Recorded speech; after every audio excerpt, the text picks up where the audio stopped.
Heart beat scan ఒక్క second లోనే world class 640 slide CT scan ఇప్పుడు మీ విస్టా ఇమేజింగ్ బంజారా హిల్స్ లో.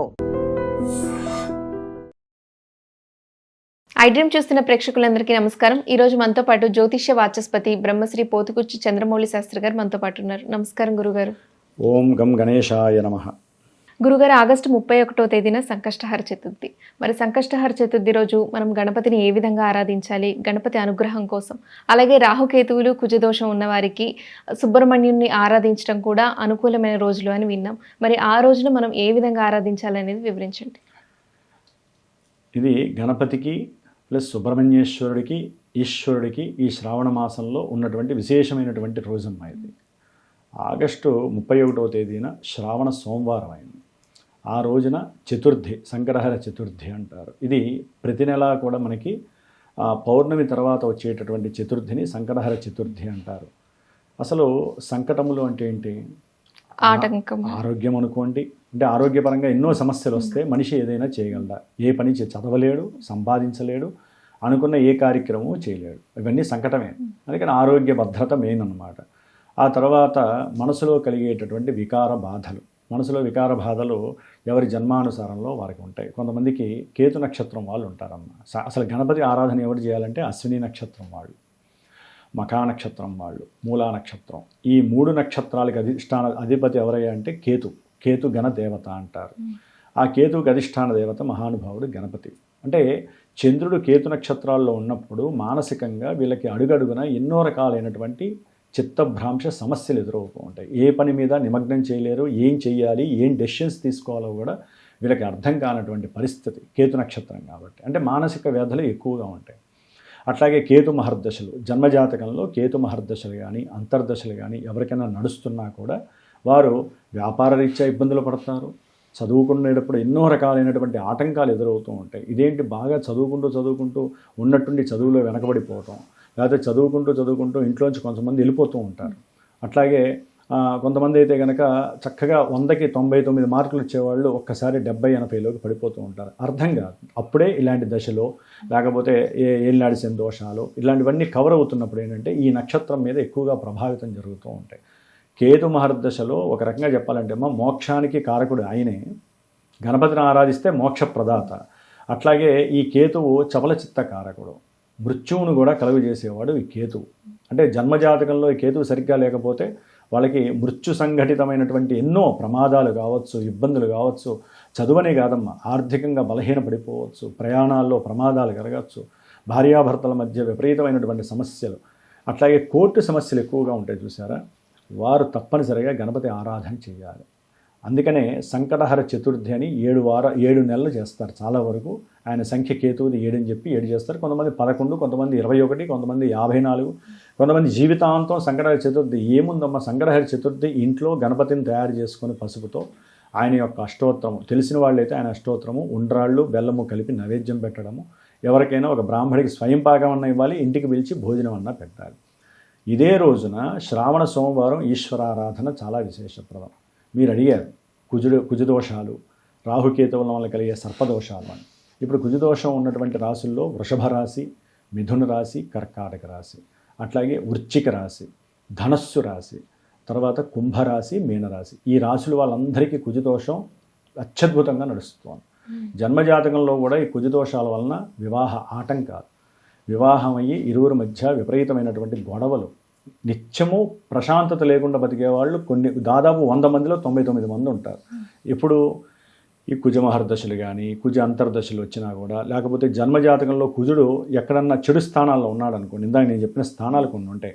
అంటే మన జన్మజాతకాలలో ఈ కుజుడు అనేవాడు 1, 2, 4 అంటే లగ్నం నుంచి కానీ, చంద్రుడి నుంచి కానీ, శుక్రుడి నుంచి కానీ 1, 2, 4, 7, 8, 12 ఈ స్థానాల్లో ఉన్నాడు అనుకోండి. ప్రజెంట్ ఇక్కడ చంద్రుడు తన యొక్క జన్మరాశి నుంచి ఇందాక చెప్పిన రాశులు ఉన్నాయి కదా, ఈ యొక్క స్థానాల్లో ఉన్నాడు కాబట్టి వాళ్ళకి దశలు అంతర్దశలు నడిస్తే కంపల్సరీ యాక్సిడెంట్లు జరగటం, అన్నదమ్ముల మధ్య విపరీతమైన గొడవలు జరగటం, లేకపోతే కోర్టు సమస్యలు, ఈ భూ వివాదపరమైనటువంటి గృహ సమస్యలు, అంటే గృహం కట్టుకుందామన్నా కట్టుకోలేని పరిస్థితి, కట్టుకుంటుంటే గవర్నమెంట్ వాళ్ళు వచ్చి ఆపేయటం, కొంతమంది కూల్చేస్తారు, లేకపోతే అన్నదమ్ముల మధ్య ఉన్న గొడవతో ఆ ఇల్లులు, ఆ స్థలాలు కొన్ని సంవత్సరాల పాటు అట్లాగే మరుగున పడిపోతాయి, లేదా వీళ్ళకున్న భూమిని వేరే వాళ్ళు కబ్జాలు చేస్తారు. ఇవన్నీ కూడా ఏంటంటే కుజగ్రహానికి సంబంధించిన కుజదోష ప్రభావాలు. అది రకరకాలుగా ఉంటుంది జన్మజాతకంలో. అవన్నీ ఎప్పుడు యాక్టివేట్ అవుతాయంటే ఈ రాశుల వాళ్ళకి ఇప్పుడు యాక్టివ్ అవుతాయి.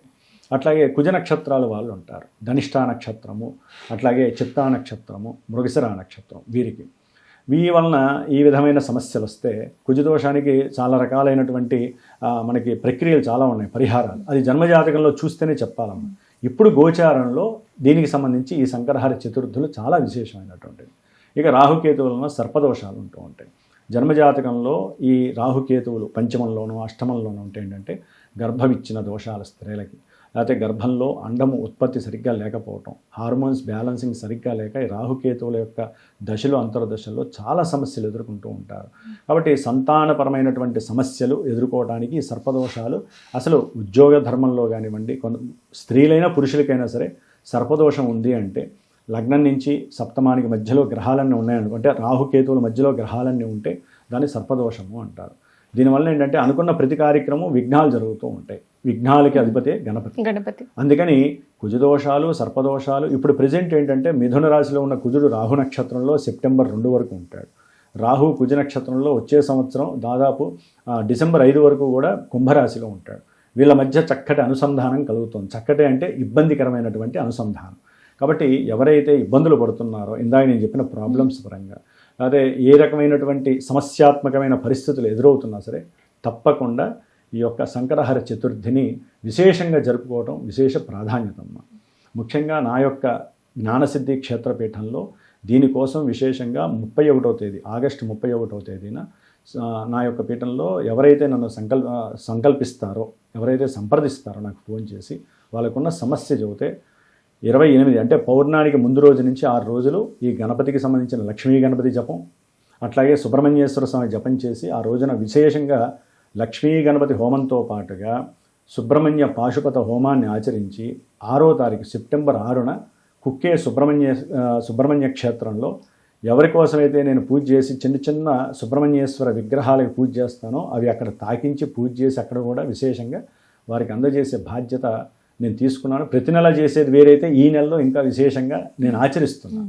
కాబట్టి ఎవరికైనా సరే ఇబ్బందులు విశేషంగా ఉన్నట్లయితే, వివాహం కాక కావచ్చు, వివాహం ఎడబాట్లు పడుతున్నా, ఈ రకమైన సమస్యల పరంగా ఉన్నట్లయితే కనుక నన్ను సంప్రదించండి.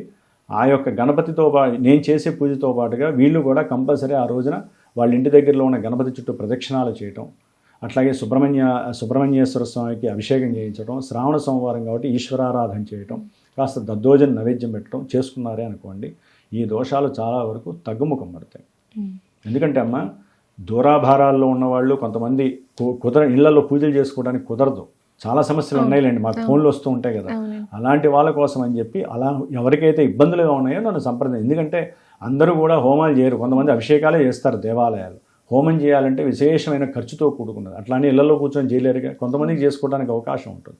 ఎవరికైతే ఇబ్బంది పడుతున్నారో వారు మాత్రమే నన్ను సంప్రదించండి.